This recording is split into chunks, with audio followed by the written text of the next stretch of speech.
تو بخاری مسلم کے الفاظ ہیں کہ میں بندے کے گمان کے قریب ہوں جیسا مجھ سے گمان کرے. اسی تو میں اکثر آپ لوگوں کو کہتا ہوں نا کہ آپ اللہ سے دعا کریں اللہ ہمیں بغیر حساب و کتاب کی جنت میں داخل فرما. آمین ثم آمین. بس یہ گمان رکھیں اے اللہ میں اس قابل نہیں ہوں. کوشش رکھیں گمان اچھا رکھیں. اچھا پھر بخاری مسلم کی اس حدیث کے آگے الفاظ ہیں کہ جب میرا بندہ مجھے دل میں یاد کرتا ہے نا میں اسے دل میں یاد کرتا ہوں, اور جب وہ کسی مجلس میں اوپنلی مجھے یاد کرتا ہے تو میں اس سے بہتر مجلس فرشتوں کی مجلس میں اسے یاد کرتا ہوں. سبحان اللہ. پھر آگے الفاظ ہیں جب میرا بندہ میری طرف ایک بالشت بڑھتا ہے میں اس کی طرف ایک ہاتھ بڑھتا ہوں, اور جو میری طرف ایک ہاتھ بڑھتا ہے میں اس کی طرف دو ہاتھ بڑھتا ہوں. اگر وہ میری طرف چل کے آتا ہے میں اس کی طرف دوڑ کے آتا ہوں. ٹھیک ہے, تو یہ اللہ تبارک و تعالیٰ نے پروٹوکول انسان کو دیا. اور مسلم شریف میں آگے الفاظ ہیں کہ پھر وہ میری بارگاہ میں اگر اس حال میں پیش ہوا کہ اس نے میرے ساتھ کسی کو شریک نہ ٹھہرایا ہوا تو میں اس قدر مغفرت کے ساتھ اس کے ساتھ ملاقات کروں گا. بڑی بات ہے.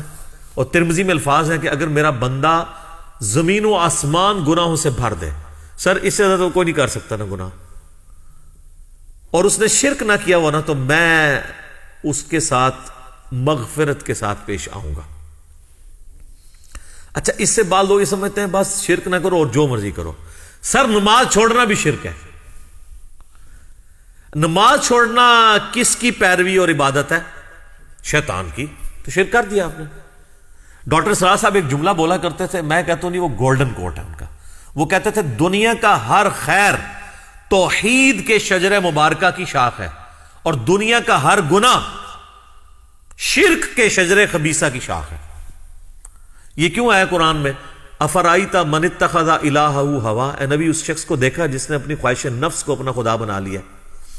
جو بندہ فجر کے وقت اپنی نیند چھوڑ کے اٹھتا نہیں ہے نا, اس نے نیند کو اپنا خدا بنا لیا, گویا کہ وہ اس درجے میں شرک میں مبتلا ہو گیا. اسی تو ابراہیم علیہ السلام کو کہا گیا ہے وَمَا كَانَ مِنَ الْمُشْرِكِينَ. ایک کہنے بڑی چھوٹی گل ہے, اسی بھی سارے دعویٰ کرنے ہیں جی مَا كَانَ مِنَ الْمُشْرِكِينَ میں ہم بھی ہیں. نہ جناب, ابراہیم علیہ السلام ایسے پکے مواحد تھے کہ اگر بیٹی کی قربانی کی باری آئی تو اس کو ذبح کرنے کے لیے تیار ہو گئے. بچے کو بیابان میں چھوڑنے کی باری آئی ادھر تیار ہو گئے. یعنی انہوں نے کہیں پہ اپنی مرضی رکھی نہیں ہے, اس لیے اللہ نے ان کو کہا کہ وَمَا كَانَ مِنَ الْمُشْرِكِينَ.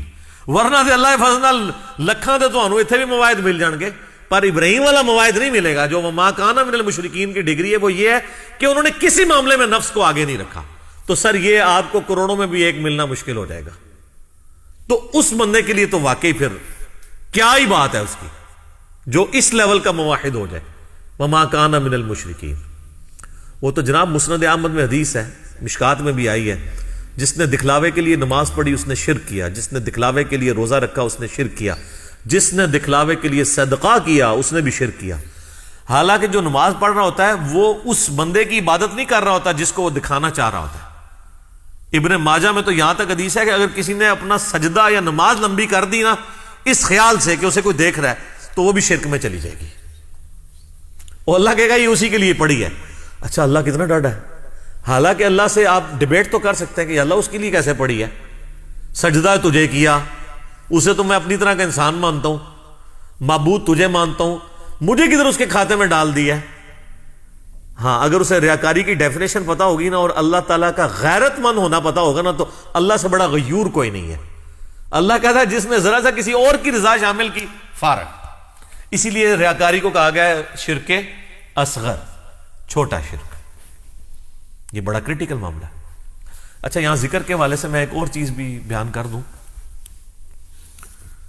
بخاری مسلم میں حدیث ہے کہ جب لوگ کہیں پر کسی ذکر کی مجلس میں جمع ہوتے ہیں نا تو اللہ تبارک و تعالیٰ اپنے فرشتوں کو بھیجتا ہے اور وہ اس مجلس کو ڈھانپ لیتے ہیں اپنے پروں سے, اور آسمان تک ڈھانپ لیتے ہیں, اور آسمان سے سکینت ان پر نازل ہوتی ہے. یہ اکثر یہ حدیثیں شیئر کروائی جاتی ہیں صوفیاء کی طرف سے نا, اور وہ کہتے ہیں دیکھیں جی یہ جو ہم اللہ کی ضربیں لگا رہے ہیں یہ تو بخاری مسلم میں ہے. جناب بخاری مسلم میں تو ذکر کا آیا ہے, یہ ذکر اللہ آپ نے کہاں سے نکال لیا, اور آپ نے جو اپنی مجالس ہیں اس سے کیسے کمپیئر کی. بخاری مسلم سے ہی اس کی شرح بھی بیان کریں نا. تو مسلم شریف کی حدیث میں آتا ہے کہ جب کہیں پہ لوگ جمع ہوتے ہیں اور قرآن پڑھتے اور اس کی تعلیم ایک دوسرے کو دیتے ہیں تو ایسے ذکر کی مجلس کو اللہ تعالیٰ کے فرشتے ڈھانپ لیتے ہیں. قرآن کی تعلیم ہے اصل میں جو ذکر کی مجلس ہے. جو مسلم شریف میں حدیث ہے کہ جو علم دین حاصل کرنے کے راستے پہ چلا اللہ اسے جنت کے راستے پہ چلا دے گا. اسی تو میں کہتا ہوں جو درس قرآن سننے کے لیے یہاں پہ آتے ہیں وہ جنت کے راستے پہ آ رہے ہیں. تو یہ قرآن کی فضیلت ہے, یہ بابوں کے اذکار کی نہیں ہے. پھر وہ بڑی لمبی حدیث ہے بخاری مسلم میں کہ وہ فرشتے اللہ کے پاس جاتے ہیں, اللہ تعالیٰ کہتا ہے کہاں گئے تھے, تو کہتے ہیں ہم ایسی مجلس میں گئے تھے جہاں پہ لوگ تیرا ذکر کر رہے تھے. اللہ پوچھتا ہے, نبی علیہ السلام فرماتے ہیں حالانکہ اللہ کا جانتا ہوتا ہے پھر بھی پوچھتا ہے کہ وہ کیا کہتے تھے, یا اللہ وہ تیری جنت کا سوال کرتے تھے. بخاری مسلم کے الفاظ ہیں, اللہ تعالیٰ فرشتوں سے پوچھتا ہے کہ کیا انہوں نے میری جنت دیکھی ہے, کہتے ہیں نہیں اللہ, تو پھر بھی وہ مجھ سے جنت کا سوال کر رہے ہیں. یعنی بن دیکھے ان الذین یخشون ربہم بالغیب لہم مغفرۃ واجر کبیر. اور کیا کہتے تھے, یا اللہ وہ کہہ رہے تھے ہمیں دوزخ کے عذاب سے بچا لے. اللہ کہتا دوزخ دیکھی ہے, اگر دیکھ لیتے تو, فرشتے کہتے ہیں اگر دیکھ لیتے تو اور تیرا پناہ تجھ سے پناہ طلب کرتے اس کے اگینسٹ, اور جنت اگر دیکھ لیتے تو اور زیادہ جنت کا سوال کرتے. تو اللہ تعالیٰ فرماتا ہے تم گواہ ہو جو میں نے سب کو بخش دیا. اللہ اکبر.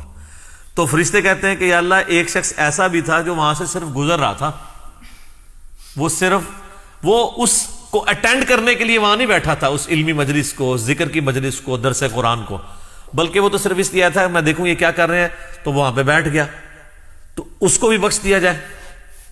تو اللہ تعالیٰ فرمائے گا کہ یہ اہل علم کی مجلس, اہل ذکر کی مجلس, اے ذکر بابے نہیں سر, نہ قرآن سنت علم انبیاء کی وراثت, یہ ایسے لوگ ہیں کہ ان کے پاس بھی کوئی بیٹھ جائے نا تو اللہ تعالیٰ فرماتا ہے میری غیرت نہیں گوارا کرتی کہ میں اس کے ساتھ کوئی اور معاملہ کروں, اس کو بھی میں نے بخش دیا. تو یہ جو کہتے ہیں نا اولیاء اللہ کی نسبت کام آتی, بالکل آتی سر. وہ ولی کتاباں والے ولی نے جڑے کہن کے جڑے ولی یہ کہن تانوں کہ جی رفع دین اس واسطے ہوندا سی کہ بت رکھ کے آندے سن, اور رفع دین کرنا مکھیاں مارنا ہے. جو ولی رفع الدین کا مذاق اڑائیں وہ شیطان کے ولی ہیں, ولی اللہ نہیں ہے. وہ